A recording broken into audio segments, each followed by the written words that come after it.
Hello everyone and welcome back to Russell's Movie Reviews and welcome to the pilot of Season 3. I know that, this has been a long time waiting. I've done 2 full seasons so far. It's been a really fun journey. And so now I finally am going on to Season 3.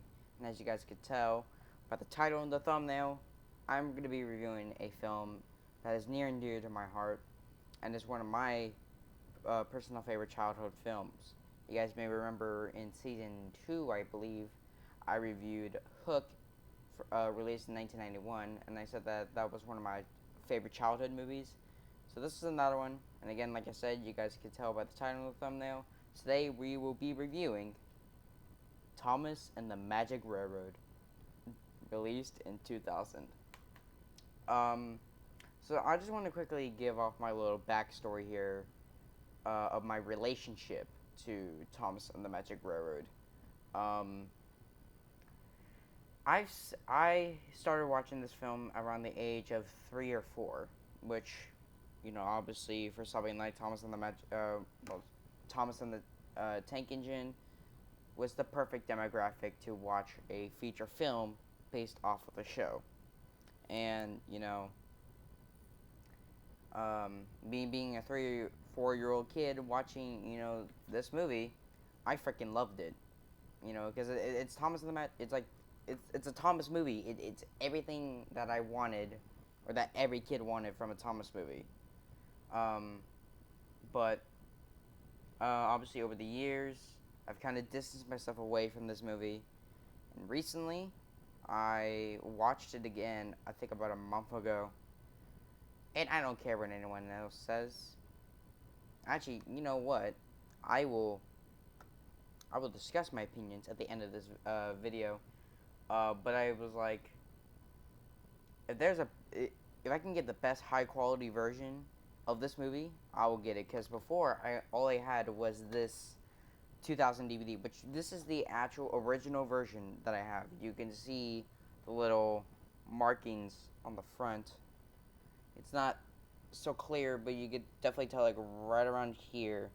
You can still see the little markings that I drew with a little Sharpie. But yeah, this is the original DVD version from 2000. And so far, until this year, this was the only way you can watch this version or watch this movie in its highest quality. But obviously now we got this great Blu-ray release, which I'll get to the whole history of this movie on media formats later on in the review. But anyway, let's get on to the details, the plot, the cast, and all that fun stuff. So, the plot for Thomas and the Magic Railroad. Really quickly, this film was made on a $19 million budget. Now, I get that some of you are like, 19 million? Really? Only like that much? Well, yeah. Well, if you think about it, for a production of this size, which I think when the series was being made at the time, so by this point they were making probably near the end of season 5 of the original series. Each episode, I think, only the budget for each episode was only around $100,000, or like 150,000, which honestly really ain't that much. But obviously compared, um, going from, let's say, a $150,000 budget for a television episode to a $19 million, you know, movie production, it's a significant step up, and you know, I it's very, you know, it's very obvious that the budget has been significantly increased from the original television show.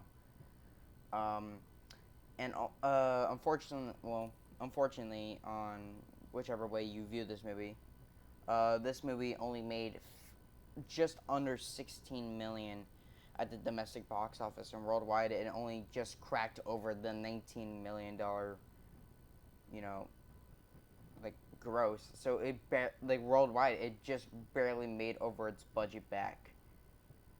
And that's pretty much it. This film was a massive box office bomb. on release, and this was released on July 20th of 2000. Some sources that I read say July 20th. The original theatrical trailer says July 23rd.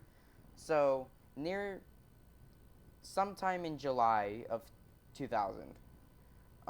And this was directed by Britt Allcroft, who, if you guys haven't seen, Thomas and the Magic Railroad was obviously the main creator of the show.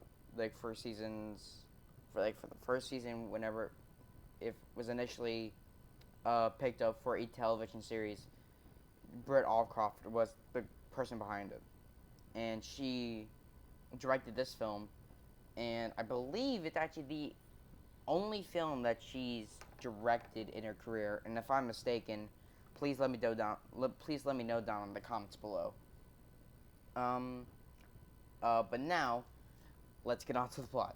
So, in this film, Thomas the Tank Engine, played in this film by Edward Glenn, also known as Ed Glenn, and his friends are being threatened by the evil Diesel 10, played by Neil Crow, and his sidekicks Splatter and Dodge, played by Neil Crow and Kevin Frank, respectively. Even the magical Mr. Conductor, played by, in this film, Alec Baldwin, who has always traveled between the train world and the human world of Shiny Time Station, is losing his powers and Sparkle. In the middle of this crisis, Lily, played by Mara Wilson, meets up with Mr. Conductor on the way to visit her lonely grandfather, Burnett Stone, played by Peter Fonda. Brave Thomas reminds everyone that every little engine can do big things. So yeah, from the cast lineup, this film seems like how did this movie fail? Like, you have an all-star cast of Peter Fonda, Alec Baldwin, and Mara Wilson. Like, how did this movie fail? And really, it just comes down to... I gotta fix my mic real quick. It really all just comes down to how the film turns out in your point of view. And again, really, if you like the movie, that's your opinion. If you hate the movie, that's your opinion. It doesn't matter. Don't go on a hate campaign just because someone doesn't like this movie, and you do. But if you want to know the entire production on this film, I recommend there's several videos going around. I will link two down in the description below. One of them is talking about the director's cut, which again I'll get to later, and basically talking about what happened behind the scenes in a series called Forgotten Media. Again, I will link that down in the description below. And there's also a series currently going on called Steaming to Legacy, which I believe they're on their 8th or 9th part right now. It's a great series, which starts, just to really quickly mention it, goes from ever since the initial conception of the Railway series up to the most, up to now with the CGI stuff and the most, recent announcement of Thomas the Tank Engine going on a little quick hiatus. But I believe in their 5th part. No, their 6th part. Sorry, because their 6th part. They at the beginning, in like the first 20 minutes, I think they talk about how the production of Thomas and the Magic Railroad and how it was like the production history and how it become a big box office bomb. And again, I will link that part, well actually the whole playlist, down in the description below, and go to episode 6 to figure out the whole history of Thomas and the Magic Railroad. I don't really want to go into full on detail, because again, that's what the 2 videos in the description will talk about. But just to put it simply, it was a train wreck. It's I feel like honestly it was kind of like a whole Alien 3 situation where it was just way too many cooks in the kitchen trying to figure out what the hell the movie was going to be, and that's why we kind of have two versions of the film now. Well, technically we really only have one, which is the theatrical cut, but I'll again when I get onto the Blu-ray, which this is a fantastic release by Shout Factory, but I'll talk about more about that when I get to the eventual releases and the whole extended cut scenes. Um, but anyway, let's go over the cast real quick. Uh, well, not well. Let's just go over the cast. We have Peter Fonda as Burnett Stone, um, who um,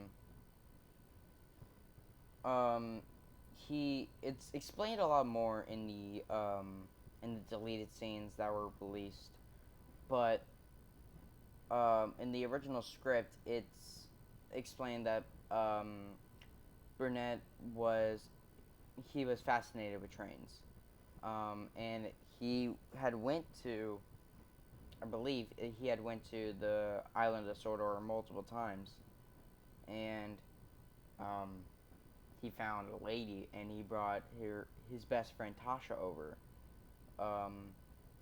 and the Tasha always wanted to go on a train ride through on Lady, um, but before she could, Burnett wasn't able to fix her or fix Lady in time, and then Tasha unfortunately did pass away. Um, so now he's not like I mean obviously this is a kids film with a G rating. You can see it right there. Um, so they couldn't make him into an alcoholic, but he is a very depressed person, and you even if in the theatrical cut, you see the glimpse of what happened to him, and it's really quite unfortunate. Um, as well, um, as his daughter and even his granddaughter Lily. Um, it kind of affected them because they after Tasha died, he Burnett never went over to visit any of his family, so they would always have to go out and visit him. Um, and it's horrible. Um, but it's like you could see what Britt Allcroft was trying to do. She was trying to make an emotional, like, trying to make a story out of it, with um, lots of layers to it. With glimpses of Thomas Thomas and his friends in the film as well. But unfortunately, the studio, I believe, just wanted to be it mostly around Thomas. Since the film is called Thomas and the Magic Railroad, it's not called Burnett and the Magic Railroad. Um, so they cut um, a lot of the human scenes out of the film, and that resulted in, I believe, an like just over an hour's worth of footage being removed from the film. And this is actually reminding me of a certain other film that initially could have been better than what it was, but the studio decided to cut it down and make it way shorter, and um, and then having a lot more like plot holes than initially. Um, and that film is Superman 4: The Quest for Peace. Um, so uh, because with the whole not to go into depth, but like with the first Nuclear Man, it being kind of like faulty, being played by Clive uh, Clive Mantle, sorry, and obviously the battle with Superman, that version getting destroyed, and then having the Mark II version, which is the initial version that we see in the final film. Um, and like the nightclub scene, and lots of scenes with Nuclear Man Mark II and Lacey being cut out, and resulting in a huge amount of plot holes in the film itself, making it very uh, very weird for like the audience to understand. Um, it's a very very similar situation. But anyway, uh, let's stop talking about Superman 4 and get on to the actual review of Thomas and the Magic Railroad. Alright, I'm back. Sorry about the lighting change. It's just, sun's coming out and stuff like that. And now you can see me in more clear motion. But anyway. So, next up we have Alec Baldwin, who, if you guys are a fan of the channel, you guys may remember from my 30th episode, I believe, I talked about a certain little film called The Hunt for Red October, along with Sean Connery, Sam Neill, and Tim Curry, and James Earl Jones as well. And you guys know that I love this movie, but also he kind of did this thing. I don't even know why I have this movie. Oh yeah, because I was a dumb kid that asked for this movie. Well, at least I still have this one to redeem it. Anywho. But yeah. Initially as a kid, I didn't know I didn't know the whole backstory about Shining Time Station and stuff like that. And to give it real quick history, because Thomas and the Magic Railroad was a British show, and obviously seeing the success that I was having in the UK, they wanted to bring it over to America, but they didn't know how. And they decided to make the series as a part of a different show called Shining Time Station, where it was set in a station with Mr. Conductor, Stacy Jones, Billy Two Feathers, which actually a lot of those characters managed to get into this film. And you know, some characters also didn't make it into this film, like Schemer. Really, all the kids that were part of the show were completely removed. And yeah, really, that's about it. And so, in the initial broadcasting for the first season of Shine Time Station, Ringo Starr, who was really well known from being in the Beatles,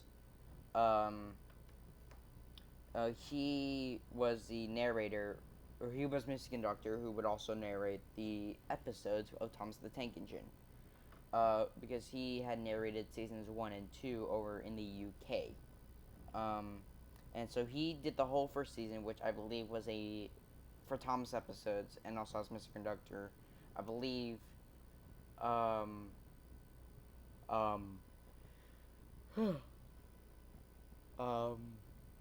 they covered basically all of seasons 1 and 2 of Thomas and the Magic Railroad into the first season of Shiny Time Station. And then after the first season ended, Ringo Starr left the series to focus on his music career, and so they hired George Carlin to play Mr. Conductor for the rest of the series, and would obviously go on to narrate Thomas seasons 3 and 4. And then obviously Shiny Time Station was canceled in 1997, I believe. So that was obviously it for George Carlin as Mr. Conductor, and him for narrating future Thomas episodes. And then Alec Baldwin joined the show in season 5 as the narrator, and then in between season 5 and 6, he did Thomas and the Magic Railroad, obviously playing Mr. Conductor. And then in 2002, that's when season 6 happened, and he obviously returned for that. But you could tell even in that season he was very drained. He just felt very tired. And then season 7, he didn't return, and then Michael Brandon um, joined the show, which and then he remained for up to I believe season 16. So he has been, I believe, the longest running narrator in the U.S. Um, he's only just beat by Michael Angelos, who started narrating in season 3, and then lasted all the way up till season 16. So just beat Marlon Brando by just by a few seasons, which is insane. But anyway, that's just a little bit of context about Shining Time Station, and that's why it's such a key component in this film. But and that's why um, most of the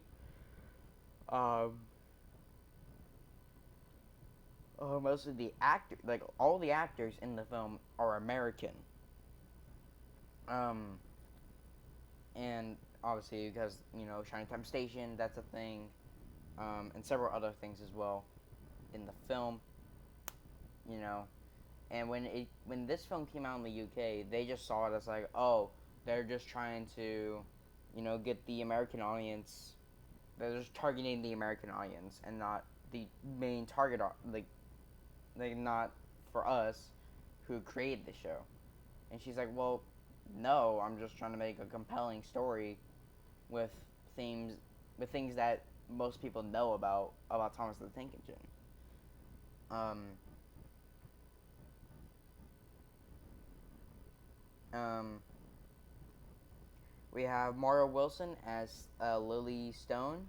Uh, Mara Wilson, by this point, she had starred in um, Mrs. Doubtfire, Matilda, and I believe one other film before Mrs. Doubtfire. Uh, I think maybe in Uncle Buck, with John Candy and Macaulay Culkin. Um, and then this was unfortunately her final film performance. I mean, she's still around today. She just after this film, um, she hasn't. I don't think she's starred in a film or TV show since, and has been focusing on um, like beauty products and stuff like that.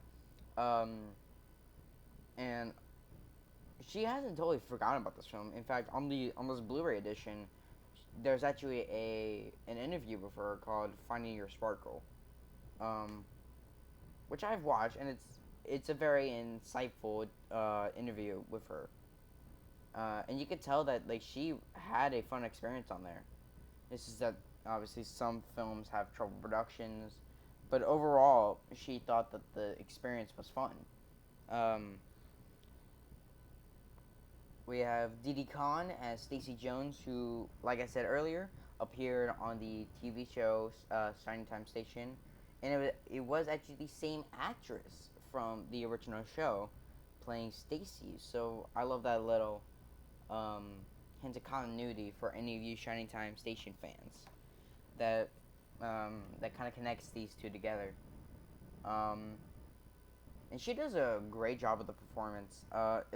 It's unfortunate that most of her scenes were cut out of the theatrical cut, because she really only has like a few scenes, um, like near the beginning, one near the end of the beginning, and then she doesn't appear again really until the end of the film.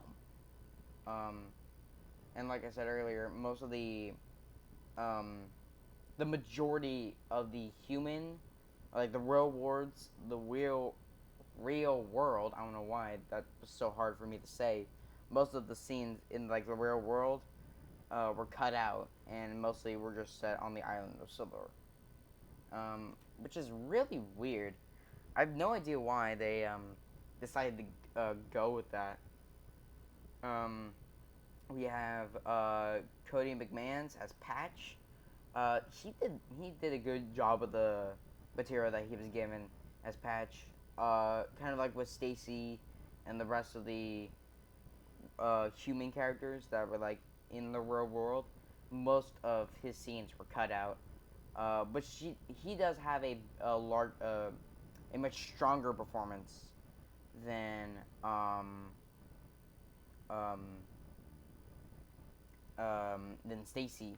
Um, so yeah, and we also have Russell Means as Billy Two Feathers, who in the TV show was played by a different actor. I believe. I don't know what the circumstances was for the recasting, but if you are Shiny Time fans, then you guys will notice that Billy Two Feathers is a different actor between the end of Shiny Time Station and the beginning, and in this film as well. We also have Michael E. Rogers as Mr. C. Jr., who is basically the cousin to Alex Baldwin's Mr. Conductor. Um, and finally, we have Doug Lennox as BT Boomer. And you guys may be wondering, who the hell is BT Boomer? He was a whole story arc cut out of the film.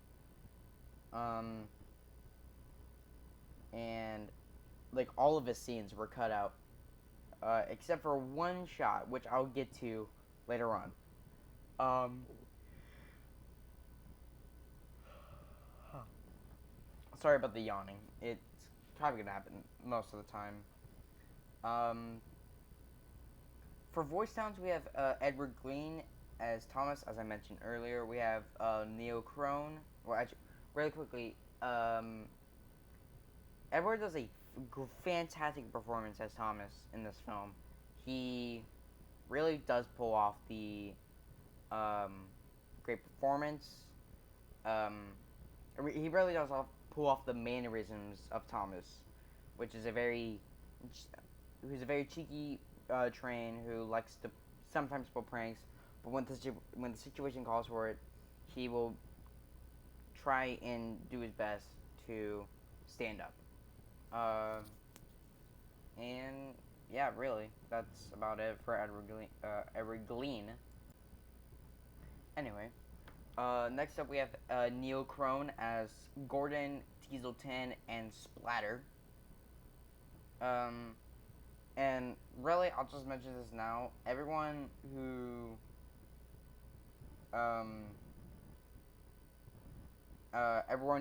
voices characters does great with all their performances.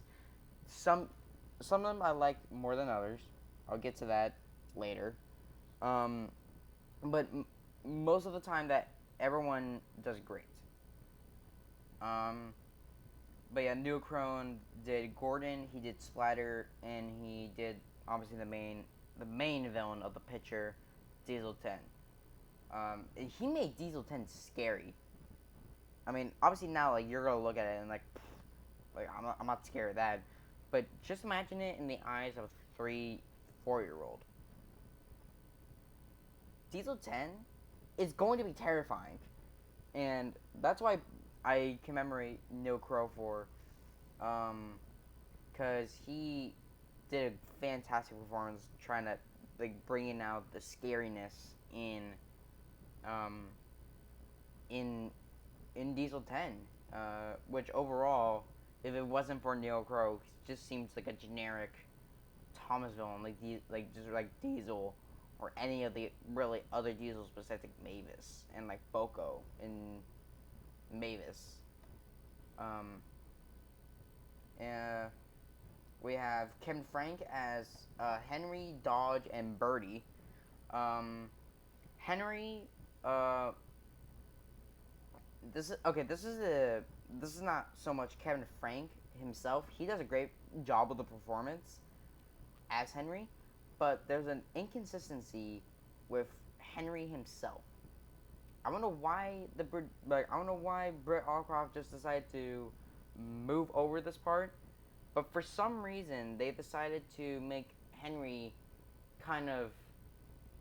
I don't know how to explain it, because in the TV show, in like the first season, Henry gets into this major train crash, which causes him to get his whole like his whole mainframe like like like kind of like upgraded, so he doesn't have like this like some things that were changed and stuff like that, and um like the firebox is a little bit different, and like the front little spleen things, I don't know what you call those are removed, and well, actually I think those were added, um and yet and he was working fine because he needed special coal. And I'm like, okay, I get that. But for some reason in this film, even though he has the updated design, you know, after the crash, he still acts stuffed up. Granted, that's probably just because of the like throughout the film he doesn't like. There's like I know there's one scene where Thomas goes gets coal for him, and he's like very like stuffed up. Um, but I was like, well, why did they do that? I thought he was fine, and yet you guys did this to him, and it's like, oh god. We have the main director herself, Britt Allcroft, playing Lady, with the very few amount of dialogue that that Lady has in the film. Britt Allcroft pulls off the performance so well. I don't like how that was probably like a negotiation thing. It's like, you're gonna make this movie, I'll play Lady, hire anyone else to play any other characters. Um, we have Colin Farrell as Toby, um, who really doesn't appear in the film that much, except for one pivotal scene, which is actually one of my favorite scenes, which I'll get to later. But he kind of plays him, not like as like this, but like he kind of plays him as a like kind of like a wise man, like Merlin, or for example, he's like very like. There's one scene when Thomas and Percy are talking about the magic buffers, and Thomas is like, I got a feeling that like Diesel's nearby, and Toby's like, well, yeah, he overheard you guys' conversation about the magic buffers, and now you basically kind of just told him what he needs to know, but I'm gonna go and figure this shit out, and he's so wise and cool about it. I'm like, why are you gonna make him so cool like this? Like, why? Um, we have Susan Romaine and Linda Palantine as James and Percy, respectively. Now, those names might sound a little bit weird, and that's because James and Percy are both voiced by females in this film. Now, you guys may be asking, why are they both voiced by females?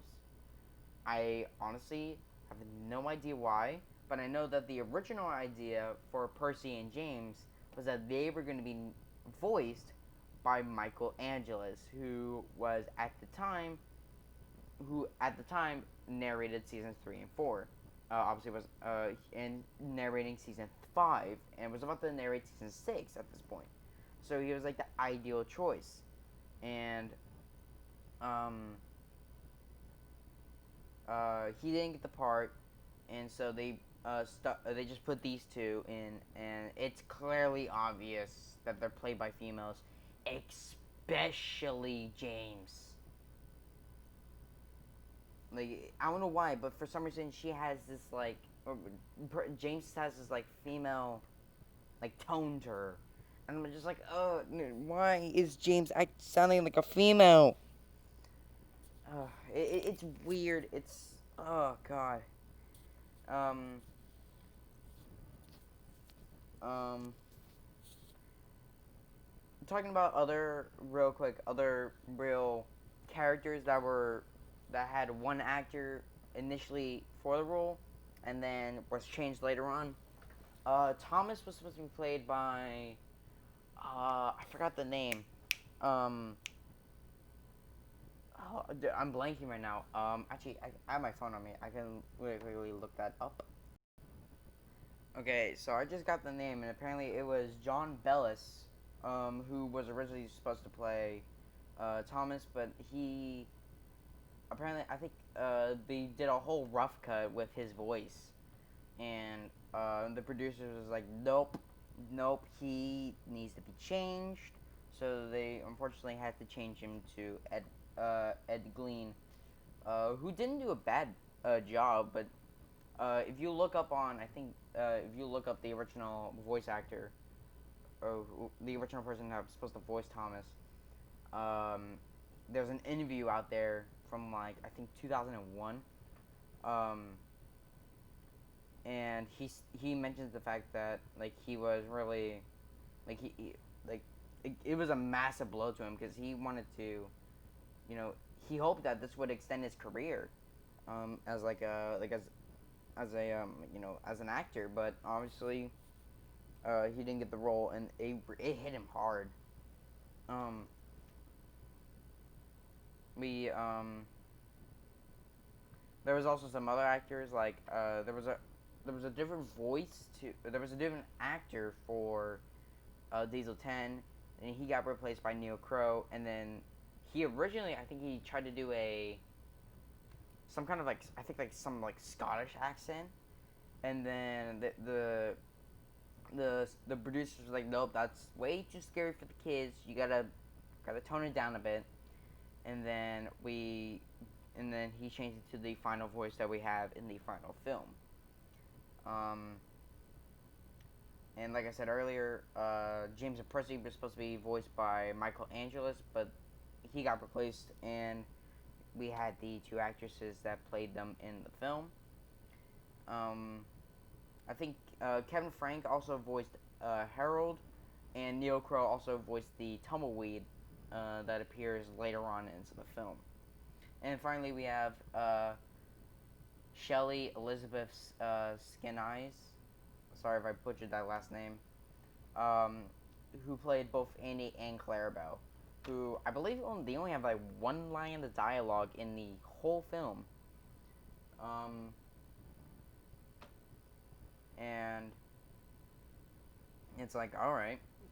And so yeah, what's my recording time at? Jeez, I'm already at almost 40 minutes, and I haven't even talked about the extended cutscenes. Oh boy. Okay. so, um, so I want to really quickly, before I get on to the extended cutscenes, I want to talk about the home media releases of this film. So as I mentioned earlier, for a long time, the original 2000 DVD release, this was the only way that you could watch Thomas and the Magic Railroad in good quality. The thing was, for some reason, whoever transferred this movie to DVD put it in like full screen mode with the blocks on the side. So that was it wasn't the true aspect ratio. It was just full screen. But I mean, we had to take it because this was the only way that we could see it for a long time. Eventually, in 2019, they put out this DVD release. And you may be wondering, did you literally just put out the same DVD? No, this is the original 2000 release. This is the 2019 release. They're basically both the exact same editions. It was the fact of that this was the original 2000 release, and this was the 2019 release.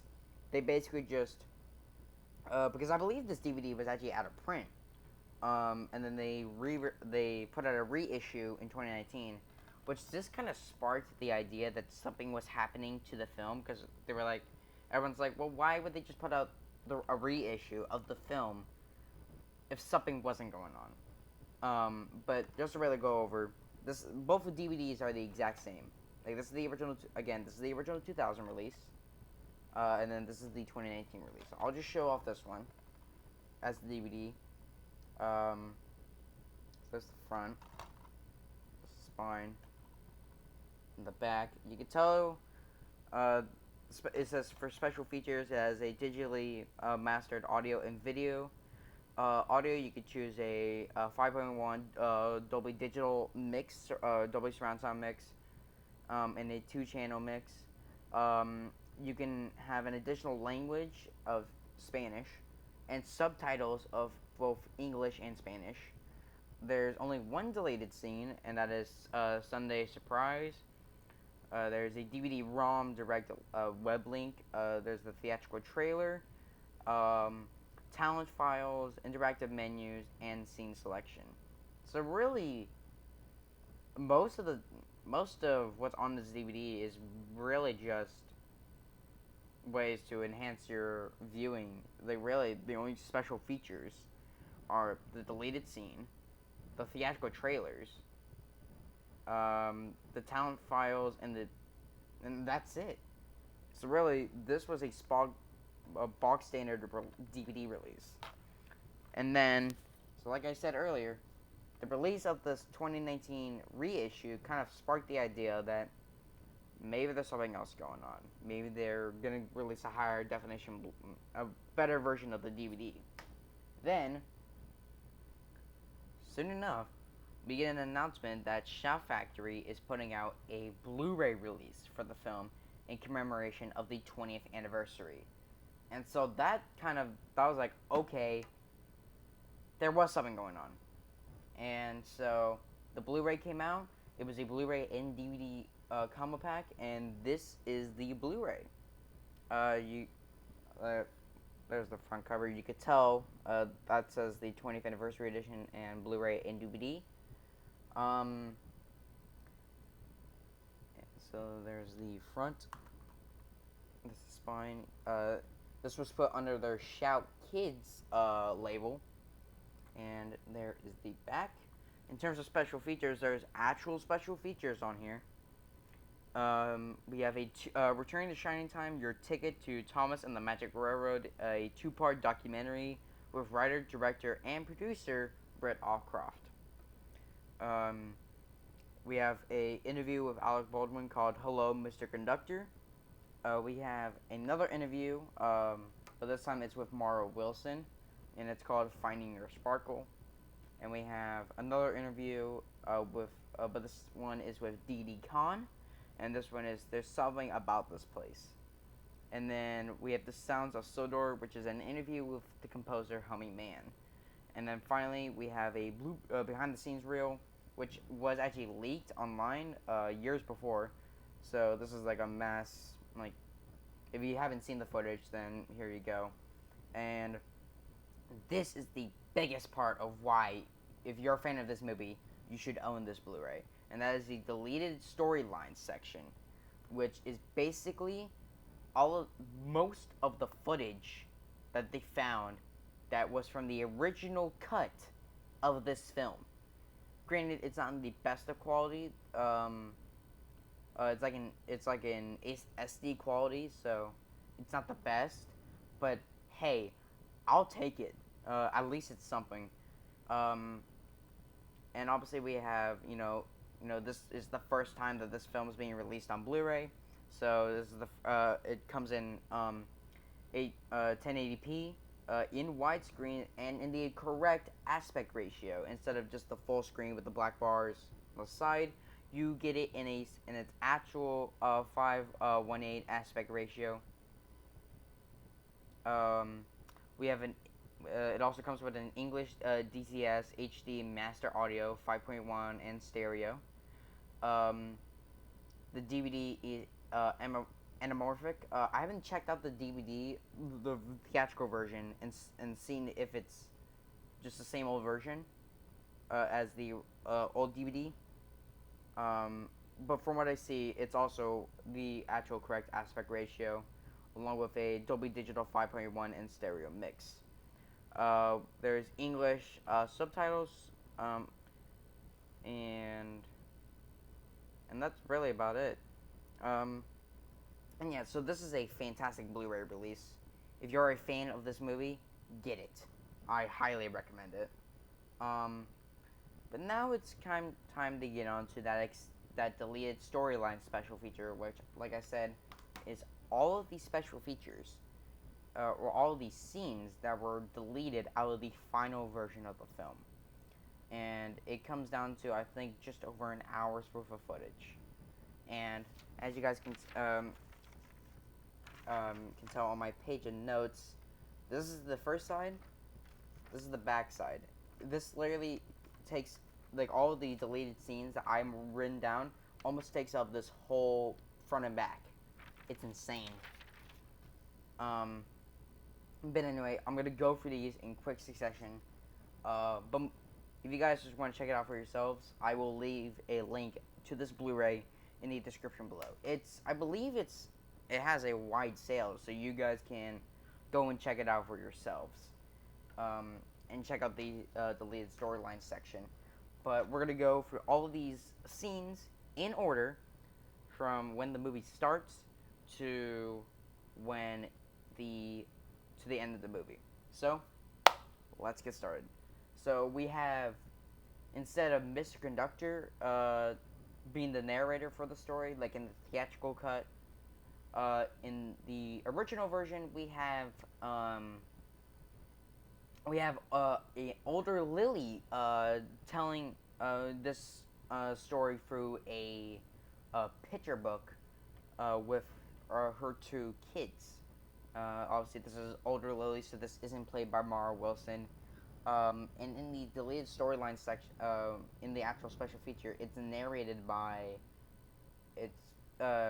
it's Britt Allcroft talking as older Lily, which is weird. We have more shots of Burnett. I believe of him looking around in the beginning at his like around his house. We get the first shot of P.T. Boomer, of him getting explosives that will actually appear later on in the film. And then after that scene, it's a little bit until we get the next scene that would happen in the film, and that's after the establishing shots of the train going through, I believe, Muffle Mountain, with Billy driving it. You see P.T. Boomer driving on his motorcycle, and Billy like pulls the whistle and he's like trying to tell him to stop, and you hear the brakes, and you see like Boomer barely just veers around, and he just barely makes it, and then he speeds off. And then after that, we get a few extra lines from Billy when he's talking to Patch about the map. When he's like, when he first mentions about the lines on the map, about tracks that look like railroad tracks, but they don't look like railroad tracks. Like there isn't any on the road, like on the valley, except for the ones that Billy travels on. There's a few extra lines from Billy in there, and then right before the scene cuts, there's also a few extra lines on there. After that, there's a confrontation between Billy and Boomer in front of Shining Time Station, and this scene actually ties into the scene after, because at the end of the confrontation, Boomer goes up to a thing of flowers and he like punches it, and a few flowers fall out, including one that Billy picks up and brings over to Stacy later in the next scene. Which is my next bullet point, is Billy gives flowers to Stacy, which is from the pot that he broke, that Boomer broke. The next scene is when Mr. Conductor is talking to Stacy right before he leaves to the Magic Railroad at the beginning of the film. You see an extra shot of Billy entering the room, and Mr. Conductor is like, "Is there something wrong?" And she's like, "No, nothing's wrong." And then he obviously travels to to the door right before he actually leaves. After that, after when Mr. Conductor leaves, there's an extra scene right before Billy gets onto the train and leaves, where he's talking to Mutt about what is going on and like what might be the problem. Obviously, he doesn't get anything from Mutt, and so he goes on.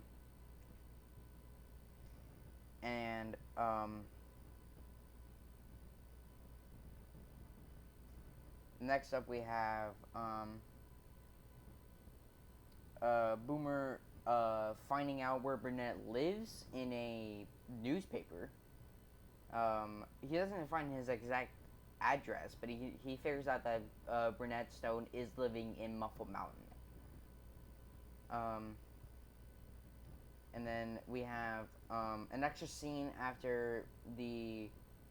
um, after that where we see Lily in the after she climbs the fire escape in the theatrical cut, which actually played at the beginning of this version of the original cut.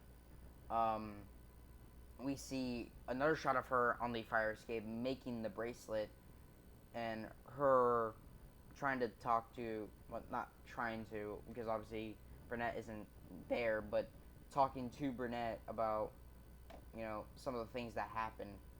Um, and then we have more shots of Burnett in his cave with a lady. When it's like the second time that you see him in the cave in the theatrical cut, when you hear like he's playing with like the wooden version of the lady, and he goes over to the painting. That scene is actually extended with more shots of him looking around and him talking to Tasha, because he's hearing the voices of him and Tasha younger. And then at the end of the scene, there's a very peculiar scene where you see him pick up a jar, like a little tiny jar or something, and he opens it, and he puts his finger in, and he lifts his finger up, and it's a thing of gold dust. And you're like, well, this ties in later, because obviously Burnett obviously went to, the island of Sodor at some point and met, Mexican Doctor's family. And you're like, well, why? Well, for me, I was like, well, why do you have this? And you never told them. You could have given them that. But, again, that's just me. But yeah, you find him, like, he has this little jar of gold dust, so you know that he's been there. That's like okay, yeah, he's been to the island. He's either been to the island of Sodor before, or he has at least been to Shining Time Station and has seen Mr. Conductor's family. So he knows of their existence. We have Boomer locating Burnett, I believe, at his house.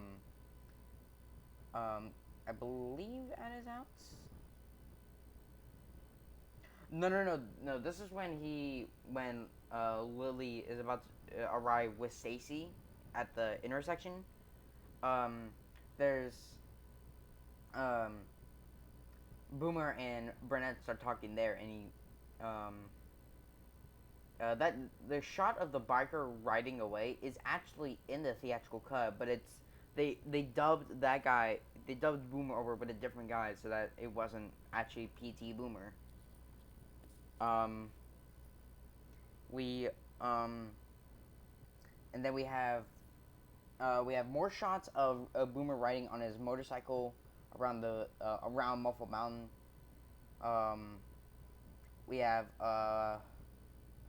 We have more shots of the Shining Time train as it takes. Actually, wait a minute. Am I?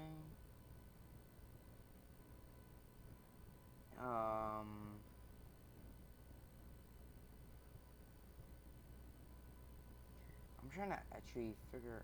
No. No, that's when. No. Earlier, I've been mistaken. When Boomer locates Burnett, that's actually the scene where he goes to his house.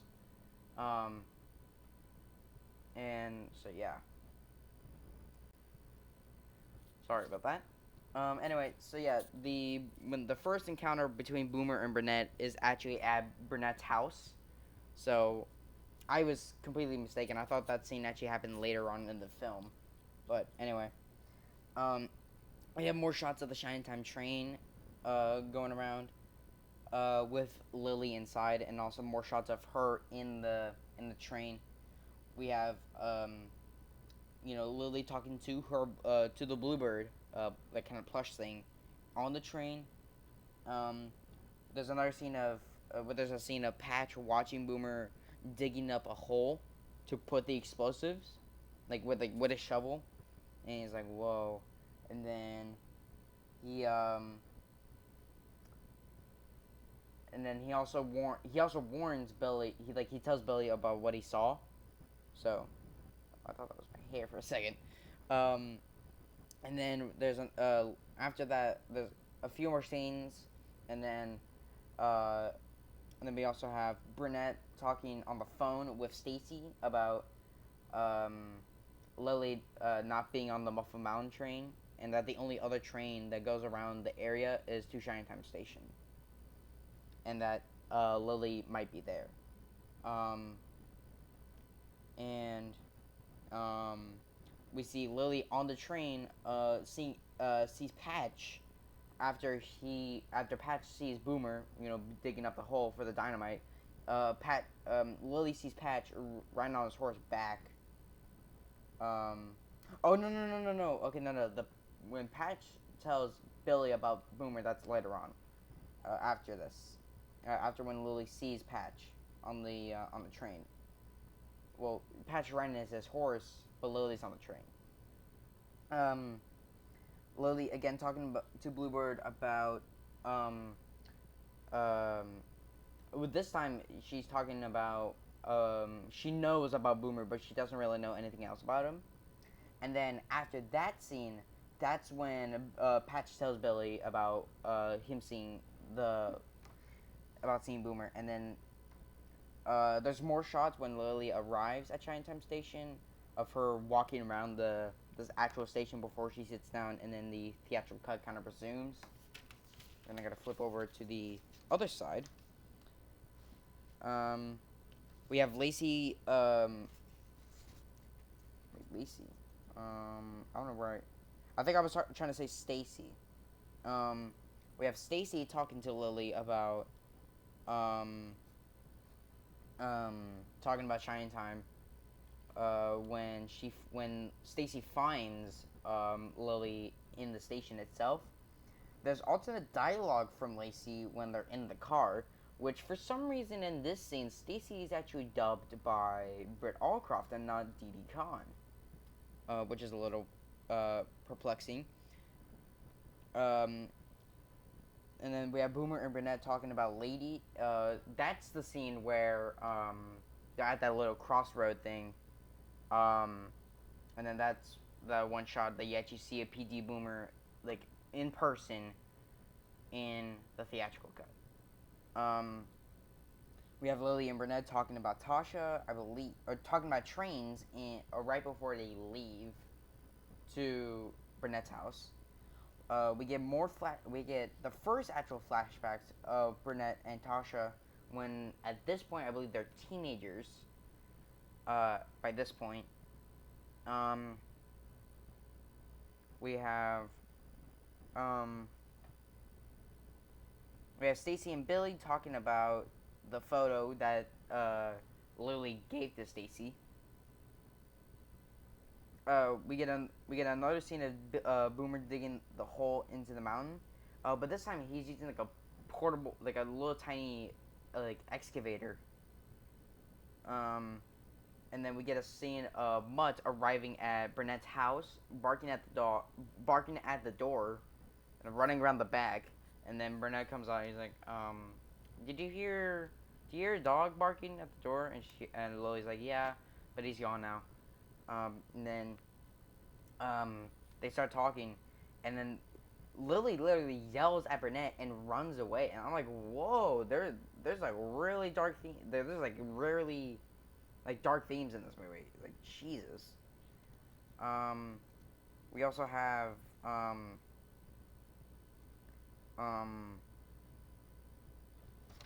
I'm sorry. Some of this writing is more dialogue between Billy and Boomer.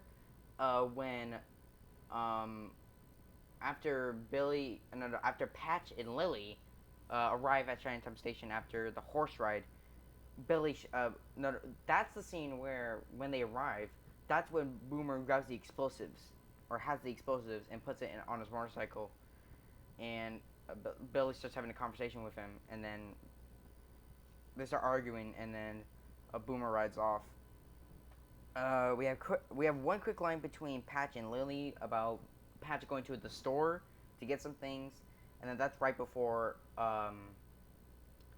uh, C Junior pops up and starts talking to Lily. Um, like the first introduction between of C Junior to Lily. We also have extra dialogue between Lily and Mr. Conductor. That's like way later on. Um, or actually, no, that's the when after Patch and Lily have that one line of dialogue. That's when that's the second time they meet, and then it's a few more scenes, and then we get the conversation between Lily and Mr. Conductor. Sorry about that. Anywho, what's going on? And then we have Burnett explains that Boomer crashed Lily because in the theatrical cut, it's made to it's explained that Diesel 10 was chasing Lady and caused her to crash. Um, but in this version, it's explained that um, uh, that Boomer wanted to ride Lady like the train, and it caused her to crash. Which I thought, okay, that's a cool point.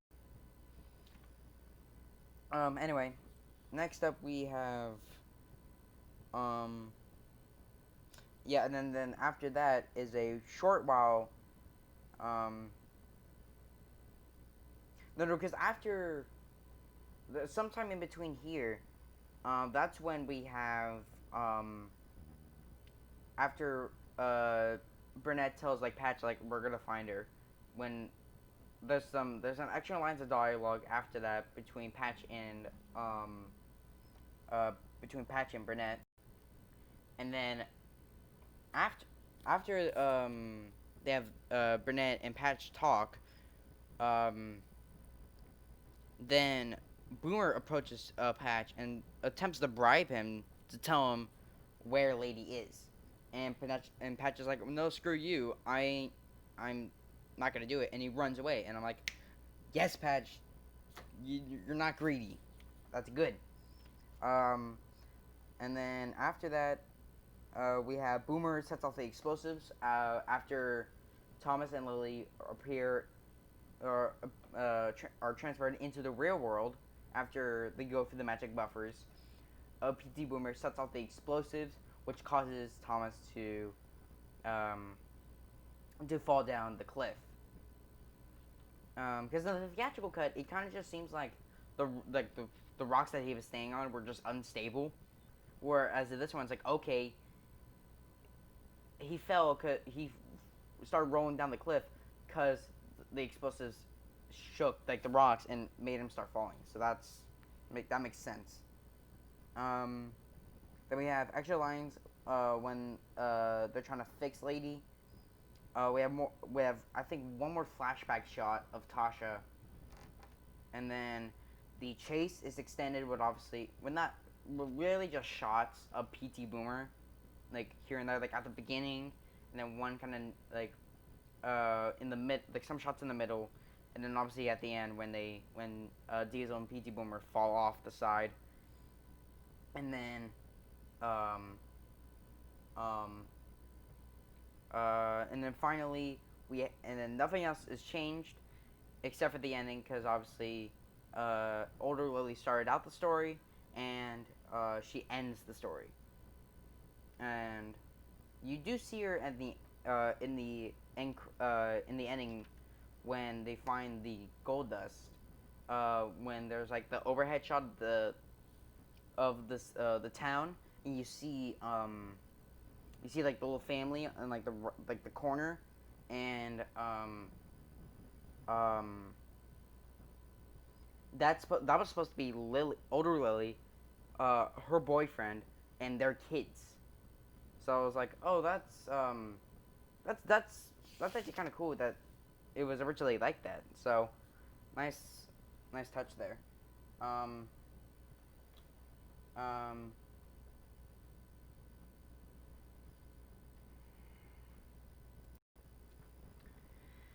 And so yeah, that's really all. That's all the extended scenes, or that was all the scenes that were originally in the film and that were cut out. Um, and so yeah, really quickly, I just want to obviously because this review is already going over an hour, so I want to really quickly mention the score by Hummy Man.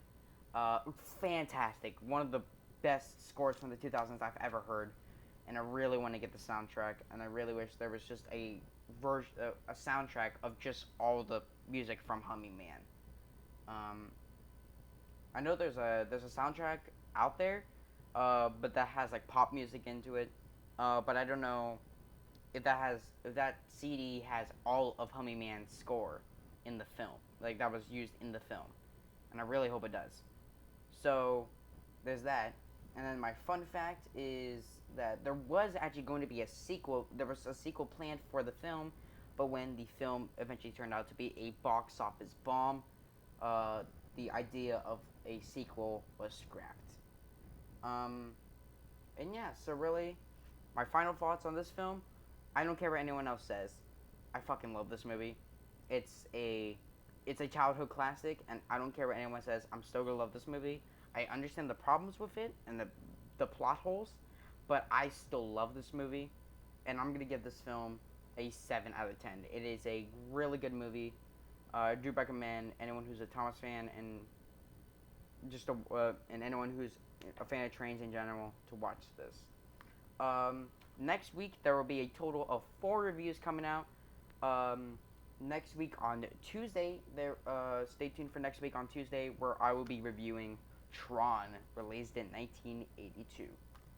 So anyway, guys, as I hope you guys enjoy today's video, and sparkle, sparkle, sparkle.